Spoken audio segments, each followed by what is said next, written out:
Oke, perbedaan yang pertama jika dilihat dari sisi durasi kuliah. Nah, untuk S1 itu mungkin teman-teman udah tahu ya, kalau S1 itu kuliah normalnya sih 4 tahun gitu ya. Nah, tapi bisa juga ada yang lebih cepat, itu 3,5 tahun, bisa juga ada juga yang lebih gitu ya, ada yang sampai 5 tahun dan seterusnya. Nah, tapi rata-rata segitu untuk S1. Nah, sedangkan untuk S2 itu durasi kuliahnya lebih pendek. Nah, rata-rata atau normalnya adalah 2 tahun.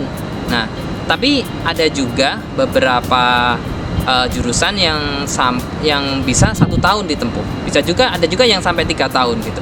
Nah, tapi rata-rata seperti itu. Jadi lebih pendek jangka waktunya daripada kuliah S1 gitu ya. Nah, bahkan beberapa jurusan atau kampus itu ada yang menyediakan program fast track gitu ya. Jadi kita hanya nambah 1 tahun dari lulus S1 untuk bisa mendapatkan gelar S2. Nah, itu ada juga. Nah, terus kalau untuk S3 ini juga agak lama ini waktu untuk lulusnya. Jadi normalnya 4 tahun tapi ini biasanya berbeda-beda tergantung kesulitan tiap jurusan juga. Nah, juga di beberapa negara juga berbeda. Nah, kalau di Indonesia emang umumnya 4 tahun gitu ya. Nah, tapi ada beberapa negara di Eropa yang hanya 3 tahun atau 3,5 tahun. Terus di Amerika juga standarnya adalah bahkan lebih dari 4 tahun gitu ya. Nah, tapi ini tergantung, tapi umumnya emang untuk S3 adalah lebih panjang gitu ya daripada studi S2. Nah, seperti itu. Kemudian yang kedua adalah persyaratan kelulusan. Nah, untuk S1, S2 dan S3 itu rata-rata persyaratan kelulusannya hampir sama, yaitu menyelesaikan sejumlah SKS atau satuan kredit semester tertentu, jumlahnya tertentu, dan juga menyelesaikan 1 karya ilmiah gitu ya.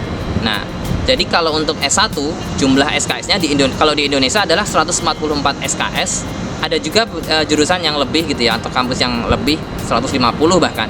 Nah, tapi rata-rata adalah kebanyakan 144. Nah, sedangkan di Amerika atau mungkin negara lain juga beda ya. Kalau di Amerika untuk S1 itu 120. Nah, dan tidak pakai skripsi. Kalau di Indonesia untuk kuliah S1 itu 194 SKS dan juga karya tulis ilmiah yang berupa skripsi namanya. Sedangkan untuk S2 biasanya ditempuh dengan SKS yang lebih sedikit. Nah, yaitu ada yang hanya sekitar 30 SKS, ada juga yang 36, ada yang 40, ada yang mungkin lebih. Tapi rata-rata emang jauh lebih kecil daripada persyaratan SKS pada S1 gitu. Nah, kalau di Indonesia untuk penyelesaian S2 harus disertai dengan karya tulis ilmiah yang disebut dengan tesis. Nah, tapi untuk di Amerika beberapa kampus atau jurusan bahkan tidak mewajibkan untuk membuat tesis gitu ya. Jadi hanya dengan menyelesaikan persyaratan SKS kuliah itu sudah cukup untuk lulus. Nah, seperti itu. Tapi berbeda-beda juga tiap kampus. Tapi rata-rata seperti itu. Nah, selanjutnya untuk S3 ini sangat bervariasi gitu ya. Karena S3 emang fokusnya untuk riset atau penelitian. Jadi jumlah SKS-nya biasanya masing-masing jurusan atau kampus itu spesifiknya berbeda.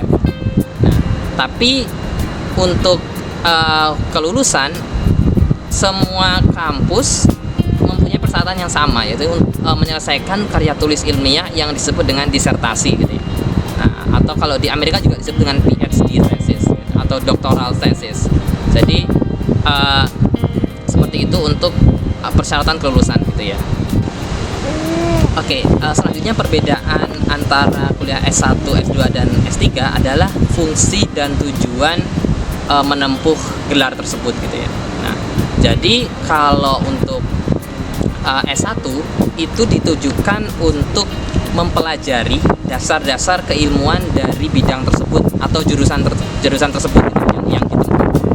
Nah, jadi jangan heran ketika S1 masih banyak, mungkin di tahun pertama atau kedua ya terutama, itu banyak materi-materi yang masih terkait dengan materi-materi ketika SMA gitu ya. Misalnya kalau di jurusan teknik misalnya, di keteknikan biasanya ada fisika dasar, matematika dasar, atau mungkin kimia dasar.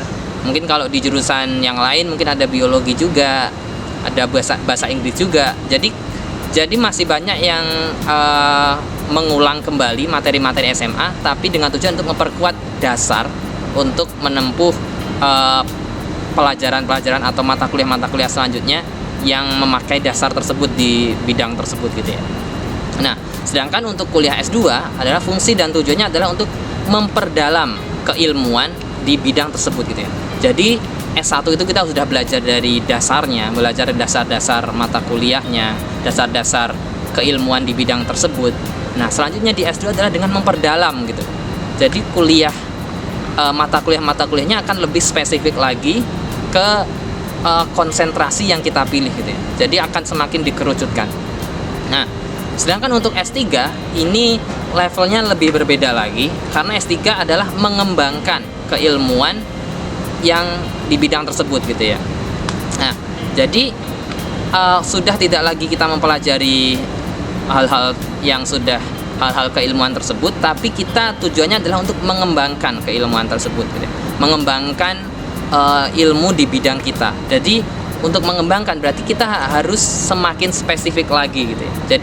Jadi kalau ibaratnya piramida, semakin ke atas semakin lancip gitu ya. Jadi untuk S1 kita masih agak luas untuk cakupannya, S2 semakin sempit, S3 sangat sempit sekali gitu ya.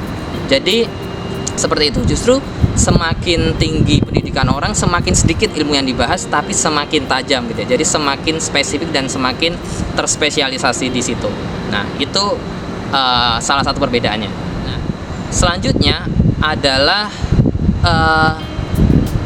ukuran kelas gitu ya. Nah, ukuran kelas atau ukuran angkatan pada kuliah S1 dan S2 dan S3 itu berbeda-beda gitu ya. Jadi kalau kuliah S1, karena banyak orang yang masuk S1, banyak yang menempuh seleksi pendidikan S1, jadi banyak juga dalam satu angkatan jurusan tersebut gitu ya. Jadi misal dalam kampus yang sama, jurusan S1-nya untuk jurusan yang sama, S1 dan S2 dan S3, pasti yang paling banyak adalah S1. Jadi yang terus S2 itu kelasnya semakin mengecil, dan kemudian S3 gitu. Nah, apalagi untuk S3 biasanya juga karena sudah fokus ke riset, jadi memang nanti akan lebih banyak fokus di situ gitu ya. Lebih banyak untuk interaksi dengan profesor pembimbingnya daripada interaksi dengan teman-teman sekelas seperti S1. Jadi itu perbedaannya seperti itu. Yang terakhir adalah biaya kuliah. Nah, biaya kuliah ini juga berbeda. Nah, bisa dibandingkan untuk kampus yang sama, jurusan yang sama, itu pasti biaya untuk S1, S2, dan S3 itu berbeda. Nah, tidak hanya di Indonesia, tapi di luar negeri, di Amerika pun juga seperti itu. Jadi untuk yang graduate school atau untuk pasca sarjana, itu biaya kuliahnya lebih mahal daripada S1 atau undergrad. Nah, tapi ini kalau di Indonesia itu ya, jadi dari S1, S2, S3, S1, S2 dan S3 itu semakin mahal gitu ya. Nah, tapi biasanya terutama untuk di luar negeri juga, kuliah lanjut itu atau graduate school itu banyak sekali beasiswa yang bisa didapatkan gitu ya. Jadi banyak opsi lain selain membayar kuliah sendiri itu dengan beasiswa. Nah, ada juga untuk di Amerika untuk bisa kuliah gratis gitu ya di Amerika, S2 atau S3 pasca sarjana ya.